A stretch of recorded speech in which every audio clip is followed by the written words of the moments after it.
नमस्कार शेतकरी बांधवांनो, आजच्या शेतविषयक सकाळच्या बातमीपत्रात तुमचं मनपूर्वक स्वागत आहे। शेतविषयी आणि नवीन योजनांविषयी माहितीसाठी आपला हा चॅनल नक्की सबस्क्राइब करा। तर आपण सविस्तर झटपट बातम्या बघूया।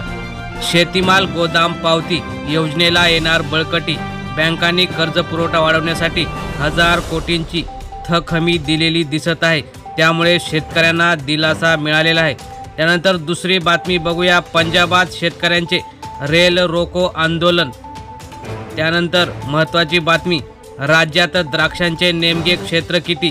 द्राक्ष संघ कृषी विभागाच्या आकडेवारीत मोठी तफावत। त्यानंतर पुढील महत्त्वाची बातमी, विहीर खोदाईमधील जाचक अटी रद्द। राज्यातील खुल्या प्रवर्गातील आणि अनुसूचित जमातीतील शेतकऱ्यांसाठी असणारी योजना यामधील जाचक अटी रद्द केलेल्या आहेत। त्यानंतर पुढील बातमी, सोलापुरात श्री सिद्धेश्वर मंदिर देवस्थानच्या वतीने यंदाही कृषी प्रदर्शन भरवणार आहेत। त्यानंतर पुढील बातमी, ग्रामसेवकांचा सोमवारपासून असहकार आंदोलनाचा इशारा, त्यामुळे अनेक गावात शेतीविषयक कामं ठप्प पडणार आहेत। तर शेतकरी बांधवांनो, ह्या होत्या आजच्या शेतविषयक बातम्या। धन्यवाद। जय जवान जय किसान।